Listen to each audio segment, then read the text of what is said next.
오늘 16장 말씀을 중심으로 살펴보려고 합니다.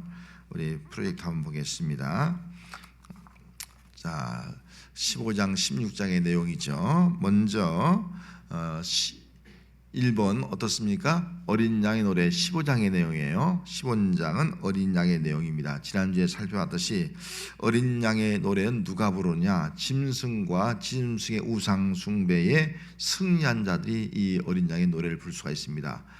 적그리스도에게 승리하고 거짓 선자에게 승리하고 우상 숭배에 승리한 자가 바로 이 노래를 부를 수가 있다 하는 거죠. 그런데 이 노래의 내용이 어떤 내용이냐? 노래의 내용은 크게 하나님을 찬양하는 거죠. 찬송은 무조건 하나님을 찬송하는 겁니다. 세상 유행가는 인간의 희노애락을 노래 부른다면 찬송은 그런 것이 아니에요. 하나님을 찬양하는 거, 하나님 높이는 것이다 찬양이라고 볼 수 있습니다. 그래서 전능하신 하나님을 찬양합니다. 온 우주 만물을 창조하시고 모든 것들을 다 새롭게 할 수 있는 전능하신 하나님, 그 다음에 거룩하신 하나님을 찬양합니다. 거룩하신 하나님, 그리고 만국의 왕이신 하나님, 이런 노래로 이런 우상 숭배에게 또 적그리스도에게 승리한 사람이 노래를 부릅니다. 그 노래가 끝나면서 자 2번 문제 있죠. 일곱 대조 심판 내용. 이 노래가 끝나면서 하나님의 진노를 가득히 담은 일곱 대접을 일곱 천사에게 줍니다. 그래 이것을 땅에 쏟으라. 그것이 바로 이제 일곱 대접의 심판이 되겠습니다. 자, 한번 그 다음으로 넘어가서 2페이지 보겠습니다. 한번 이 일곱 대접 심판의 내용이에요. 좀 요약을 했는데 먼저 한번 읽습니다. 이쪽 왼쪽에 시작. 나팔 심판 8장이에요. 대접 심판 16장입니다. 대접 심판 16장. 우리가 성경에 보면은 초대교회 7교회가 있지 않습니까? 7교회가 있고 그 다음에 7교회 다음에 7인, 7나팔, 7대접이 있습니다. 그것이 환란이, 큰 환란이죠. 환란이 있고 그 다음에 이 환란이 끝난 다음에 이제는 영원한 천국, 우리 주님이 이 땅에 오셔서 우리를 구원한 다음에 그의 처소, 그의 나라를 이루기 위해서, 천국을 이루기 위해서 가졌지 않습니까? 그래서 천국이 있다. 그래서 7교회, 지상교회입니다. 우리 교회. 그 다음에 이 땅에 살면서 환란이 있습니다. 인, 또 나팔, 대접, 이런 환란 재앙이 있습니다. 그 재앙이 끝난 다음에는 우리가 영원한 새하늘과 새 땅, 영원한 천국에서 살게 된다 하는 것을 우리는 알 수가 있습니다. 자, 그러면은 먼저 여기 두 재앙이에요. 나팔 재앙과 대접 재앙, 8장과 16장 내용을 한번 비교해서 보는 겁니다. 자, 첫 번째는 어디에 내린다고요? 땅. 8장에서 땅. 그리고 오늘 본문에서도 땅. 여기 땅이란 말이 몇 절에 기록되어 있습니까? 1절 말씀에 땅에 쏟으라. 동일하게 땅에 쏟는다는 것을 기록할 수 있고요. 두 번째는 어디에 쏟습니까? 3절 말씀에 바다에. 그래서 8장에서도 똑같이 바다에 쏟습니다. 똑같이 동일하게 쏟아진다 하는 것을 알 수가 있고요. 그 다음 세 번째는 어디라고요? 강과 물. 4절 말씀에 보면 강과 물. 이것이 8장에도 똑같이 강과 물에 쓰여지고 또 바다에 던져진다 하는 것을 알 수가 있고요. 그 다음 네 번째는 뭐라고요? 해와 달과 별들이 기록되어 있습니다. 그리고 오늘 본문에 보면 또 역시 해에 대해서 여기 8절에 가서 보면은 해에 쏟으라 해서 해에 쏟는 그런 내용이 기록되어 있습니다. 그리고 그 다음에는 다섯 번째는 어디 있다고요? 어두워지며 똑같이 기록되어 있어요. 여기 10절 말씀에 가면은 짐승의 왕제에 쏟으니까 그 나라가 곧 어두워졌다 하는 내용이 동일하게 8장에 기록되어 있고요. 또 그 다음에 어디에 쏟았다고요? 큰 유브라데 강이라는 말씀이 기록되어 있습니다. 유브라데 강, 이게 12절 말씀에 여섯째 선자가 이제 여섯 번째 대접을 쏟는데 유브라데 강에 쏟았다는 말씀이 8장에 기록되어 있고 또 나팔장이죠. 또 대접장 똑같이 16장에 기록되어 있습니다. 마지막에 또 어떤 재앙이 있다고요? 이게 보면 번개, 우레, 음성, 지진, 큰 우레 이런 것들이 기록되어 있습니다. 그래서 오늘 보면 17절에 가서 보면은 17절에 보면은 쭉 기록하면서 18절 말씀에 뭐가 있어요? 번개, 음성들, 우레소리가 있고 큰 지진이 있고 이런 것들이 동일하게 나팔재앙과 대접재앙이 동일하게 일어나고 있는 것을 볼 수가 있습니다. 이걸 좀 비교해서 본다면 공통점이 있습니다. 자, 공통점 한번 읽어볼까요? 처음 네 심판의 대상은 뭐라고요? 다 자연계, 다 자연계에 대한 겁니다. 땅, 바다, 또 해, 이런 자연계에 대해서 다 심판이 임하고 있는 것을 알 수가 있습니다. 자, 그다음에 또 밑에 이제 어두워지다는 말은 어떠해요? 심판은 어둠과 관계 있다. 어둠이 임한다 하는 것을 알 수가 있고요. 어둠이라는 것은 어떻게 보면 어둠의 권세는 마귀도 상징하고요. 또 어둠은 영원한 지옥, 빛이 없는 것이 지옥이 아니겠습니까? 영원한 지옥도 우리가 상징한다라고 볼 수가 있습니다. 자, 그 다음에는 여섯째 심판은 뭐라고요? 다 큰 강 유브라데과 관계가 있다 하는 것을 알 수가 있고요.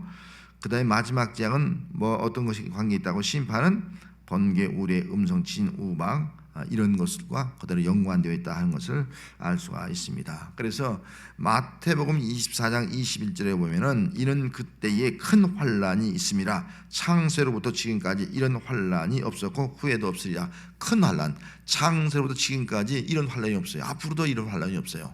그러니까 이걸 일반적으로 큰 환란, 대환란, 마지막 때 환란 이렇게 비유를 할 수가 있습니다. 이런 큰 환란이 장차 이 땅에 있게 될 것이다. 그래서 인나팔 대접재앙이 쭉 이루어져 가고 있는 것, 지금도 이 땅에 이루어져 가고 있는 겁니다. 그리고 이것이 끝나는 날 이제는 새하늘과 새 땅이 이루어지게 된다 하는 겁니다. 자, 3번으로 넘어가서 보겠습니다. 한번 읽습니다. 나팔 심판과 대접 심판의 차이점. 자, 먼저 나팔 심판은 뭐라고요? 부분적이에요. 부분적 3분의 1, 3분의 1. 그래서 여기 성경 말씀에 가서 보면은 9장 7절 또 8절, 9절, 10절, 11, 12절, 15절, 18절 다 3분의 1, 3분의 1, 3분의 1 그렇게 기록을 해놓고 있습니다. 그래서 부분적으로 심판이 임하는 거예요. 이게 나팔 심판이에요. 근데 대접 심판은 어떻다고요? 전체적인 거예요. 부분이 아니라 전체로 다 심판된다. 이것이 바로 완전한 그런 어떤 종말 심판이라고 볼 수 있습니다. 완전한 심판이다 라고 볼 수가 있겠어요. 또 나팔 심판은 어떻다고요? 간접적 환경이에요. 환경. 그래서 바다, 땅, 바다, 강, 해, 달, 별 간접적으로 심판하고 있는 거죠. 그런데 대접 심판은 뭐라고요? 직접적이서 우리 사람에게. 물론 이 앞부분에서도 이 나팔 대접장에서도 간접적인 거 있었잖아요. 땅 뭐 이런 거 있었지만은 사람에게 직접적으로 아주 독한 종기 또 불로 우박으로 삶에 직접적 해를 입히는 그런 재앙이 임하는 것을 알 수가 있습니다. 그 다음에는 나팔 재앙은 뭐가 있다고요? 막간이 있다. 막간이라는 것은 성경을 좀 삽입해 놓은 거예요. 다시 말하면 그 2장 3장에 보면 초대교회 7교회가 있거든요. 7교회를 보여주면서 그 다음에 하늘 예배, 천상에서 드린 예배를 보여주는 거예요. 그 다음에 이제 7 나팔 또 7 대접 이 재앙이 임하는데 먼저 7 재앙이 보여주고 나서도 그 중간에 그 가운데 삽입장이라고 해서 그거를 삽입장이라는 막간이라고 하고 삽입장이라고 해요. 그래서 거기서 뭘 보여주냐면은 14만 4천이라는 내용을 8장에서 보여줍니다. 심판이 임하면서 14만 4천 8장에서 7장에서 임하면서 6장에서 이제 7이 임하면서 8장에서 14만 4천 하늘의 그 14만 4천 구속받은 자의 모습을 보여주는 거예요. 그리고 8장 9절에서 7 나팔 재앙이 임합니다. 이 7 나팔 재앙이 임하면서 여기 보면 계속 10장, 11장, 12장, 13장, 14장까지 그 내용이 기록되어 있습니다. 그 내용은 10장에서는 작은 두루마리, 11장에서는 두 증인, 12장에서는 하늘전쟁, 13장에는 두 짐승이 나타나서 하나는 적그리스도 하나는 거짓 선자가 나타나서 짐승에게 경배하게 하는 거. 그 다음에 14장에서는 14만 4천. 그래서 핵심으로 본다면 14만 4천이죠. 그 가운데서도. 그래서 중간에 나팔장과 대접장 중간에 또 이 14만 4천이라는 것을 보여주고 있는 것을 알 수가 있습니다. 7 인재앙과 나팔장 사이에도 14만 4천을 보여줬고, 또 7 나팔과 7 대접 사이에도 14만 4천이라는 것을 2번이나 보여주고 있고, 그 다음에 이제 16장 이후에는 막간이 없습니다. 쭉 이어서 심판과 더불어서 이제 새하늘과 땅 영원한 천국이 이루어지게 되는 그런 내용으로 전개가 되고 있습니다. 자, 그 다음 내용 한번 보겠습니다. 자, 대접 심판과 출애굽 10가지 재앙. 이건 이제 출애굽기와 비교하는 거예요. 자, 첫 번째 대접은 뭐예요? 악하고 독한 종기. 악하고 독한 종기가 기록되어 있습니다.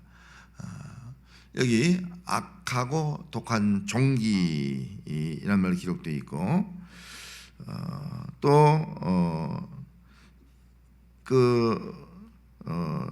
출애굽기에서는 악성 종기가 6번째의 악성 종기로 기록되어 있습니다. 악성 종기, 그렇게 기록되어 있는 것을 똑같이 악성 종기라는 것이 좀 순서는 차이가 있지만 악성 종기라는 재앙이 임한 것을 알 수가 있고, 또 둘째 제곱 심판은 뭐 있다고요?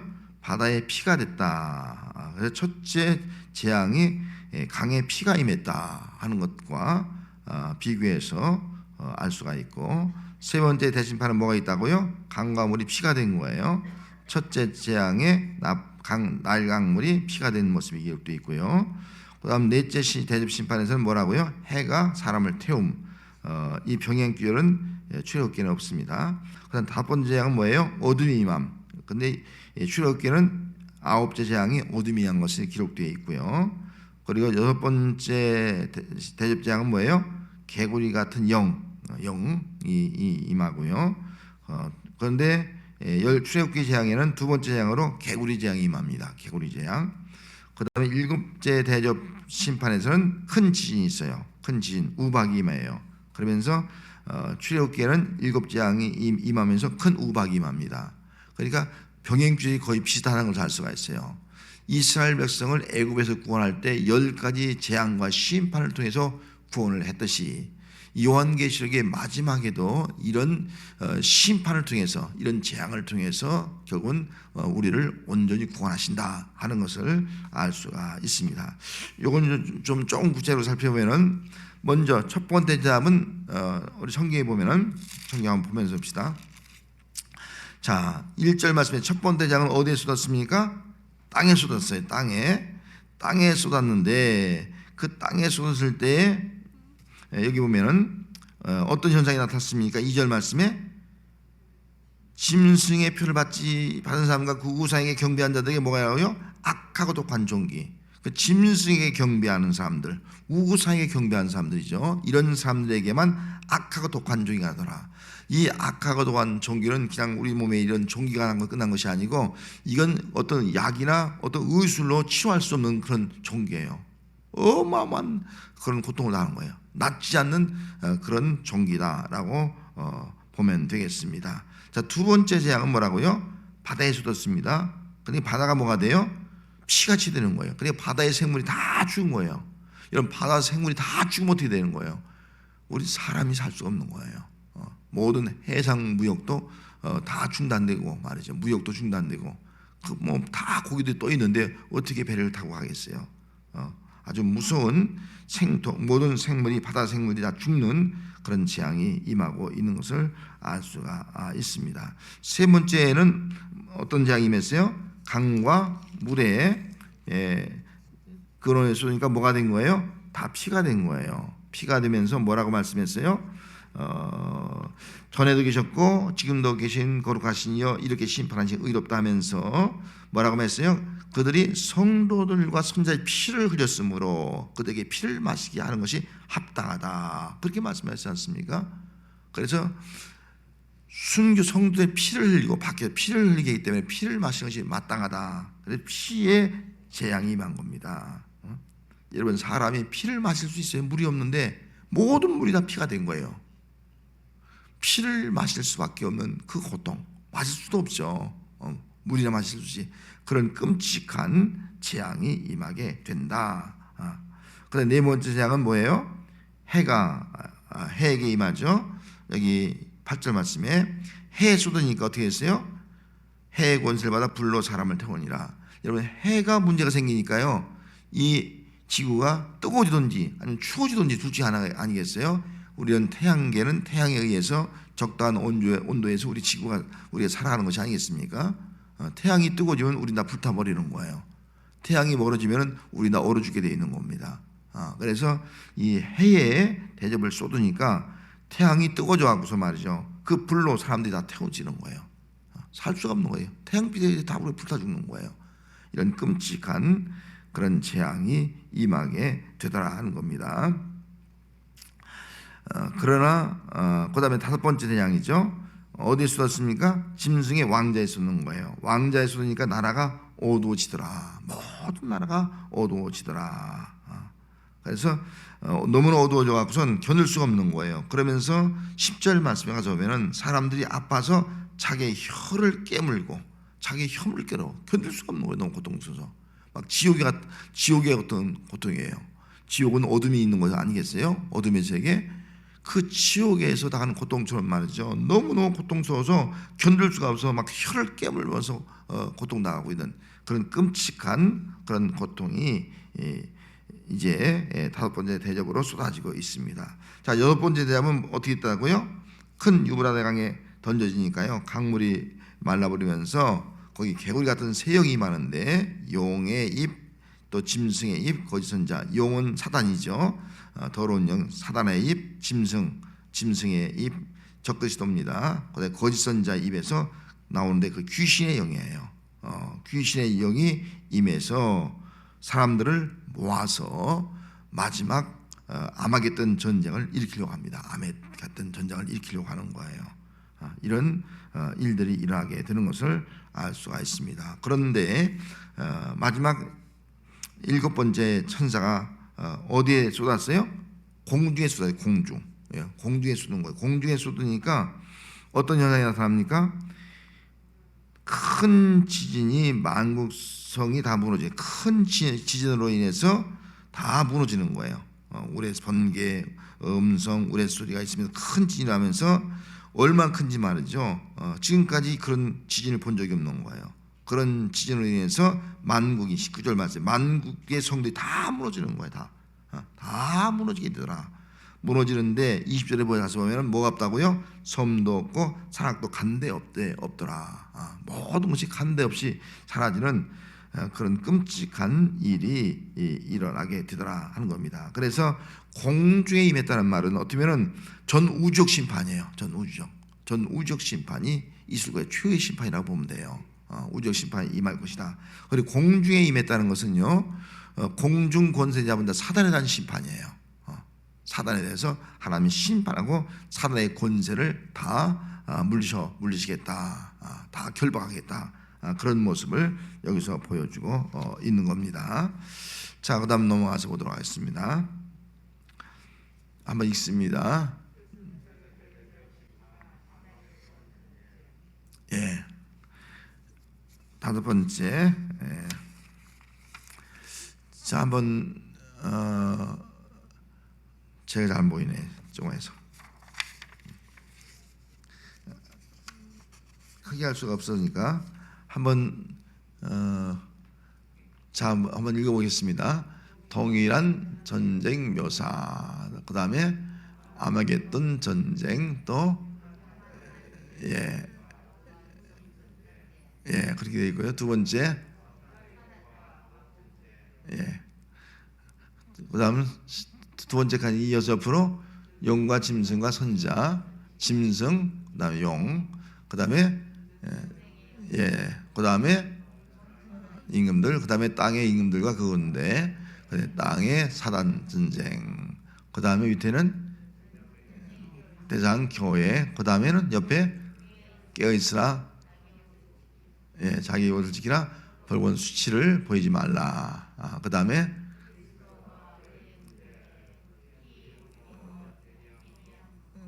그 다음에 옆에 예. 예. 그다음 아래 전쟁 결과. 예. 그다음 용과 짐승과 거짓 선자. 예. 그다음에 짐승과 거짓 선자는 불못에 던져짐. 예. 그다음 용이 불못에 던져짐. 그 아래 지기. 예. 그다음에 예. 그다음에 예. 그래서 여기 16장 그다음에 19장, 20장의 내용이 앞으로 이렇게 전개된다 하는 것을 보여주고 있습니다. 그런 내용으로 이제 계속 전개가 되겠습니다. 자, 그다음 한 번 더 넘어가서 한번 같이 읽습니다. 일곱 대접의 심판을 받는 사람. 자, 먼저 일곱 진노의 심판의 대상. 자, 심판의 대상이 누구라고요? 아까 읽은 말씀 보면은 예, 2절에 있는 말씀이죠. 예, 짐승의 표를 받은 사람과 그 우상에게 경배하는 사람만 심판받습니다. 그러면 우리 예수 믿는 사람들, 특별히 짐승의 표를 받지 않고 우상에게 경배하는 사람들은 이 심판의 대상이 아닙니다. 성도는 이 심판의 대상이 아니라는 거예요. 그래서 우리 예수 믿는 사람들은 어떤 일이 있어도 뭘 지켜야 돼요? 믿음을 지켜야 되는 거예요. 어떤 일이 있어도 우상에게 경배하면 안 돼요. 어떤 일이 있어도 짐승의 표 받으면 안 돼요. 이 앞에 가서 보면은 우상에 경배하면은 사람을 죽이더라 하는 거, 죽이는 거예요. 경배. 우리는 순교당하더라도 우상에 경배하면 안 돼요. 짐승의 표를 여기 받는 사람들만 매매해요. 짐승의 표를 받지 못하는 사람 매매할 수가 없는 거예요. 경제적 활동할 수 없는 거예요. 굶어 죽을 수밖에 없는 그런 지경에 놓이는 거예요. 그래도 믿음을 지키는 거예요. 이게 종말의 때 모습이라는 거예요. 여러분, 잠시 우리는 힘들 수 있어요. 잠시 고통을 당할 수 있어요. 아니, 생명을 잃을 수도 있어요. 하지만 어떤 이유가 있더라도 끝까지 우리는 예수 믿는 믿음을 지키면서 하나님께만 예배해야지, 하나님 앞에 성령 인침 받은 자로 살아야지. 짐승의 표를 받거나 우상에 경배한 자들은 이 진노의 일곱 대접의 심판을 그대로 받게 된다 하는 것을 알 수가 있습니다. 자, 이 두 번째의 반응이죠. 이 일곱 대접 심판을 받을 때 반응이에요. 먼저 첫 번째 뭐라고요? 천사가 뭐라고 그랬어요? 전에도 지금도 계신 거룩하신 이요, 이렇게 심판하심이 의로다. 천사가 노래하는 거예요. 거룩하신 하나님, 지금부터 과거도 지금도 영원히 거룩하신 하나님, 하나님의 심판은 의롭다는 거예요. 여러분, 하나님의 심판은 의롭습니다. 불의한 것이 없다는 거예요. 하나님의 심판은 의롭습니다. 이 고백을 하고 있는 거예요. 천사들이. 하나님의 심판은 의롭습니다. 천사들이 고백하는 거예요. 선언하는 거예요. 자, 두 번째는 뭐라고요? 재단이 뭐라 그래요? 전능하신 이여 심판하는 것이 참되고 의로시다. 7절 말씀에 그렇게 말씀하고 있는 거예요. 그러면 재단이 누구냐? 재단은 우리가 믿음을 지키다가 순교한 사람들의 기도가 그 재단에서 올려지고 있지 않습니까? 그 순교한 사람들의 영혼의 기도라고 본다면 순교한 사람들이겠죠. 재단인 사람들, 먼저 순교해서 먼저 그 자리에 가는 사람들, 정말 박해와 핍박을, 그리고 이 우상숭배, 이 짐승의 표 받지 않으려고 몸부림치다가 순교한 사람이 있어요. 피 흘린 사람들이 있는 거예요. 그 사람들이 하는 말이 뭐라고 말하는 거예요? 하나님의 심판은, 전능하신 하나님의 심판은 의롭다, 참되고 의롭다 선언하는 거예요. 여러분, 하나님의 심판은 의롭습니다. 의롭다. 불의하지 않는 거예요. 세상의 사법부 심판은 불의할 수도 있어요. 잘못 심판할 수 있잖아요.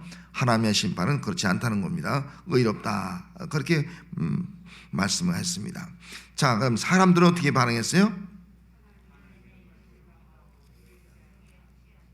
자, 여기 사람들의 심판 한번 보겠습니다. 먼저 9절 말씀, 여기 보니까 9절 말씀 뭐라 했어요?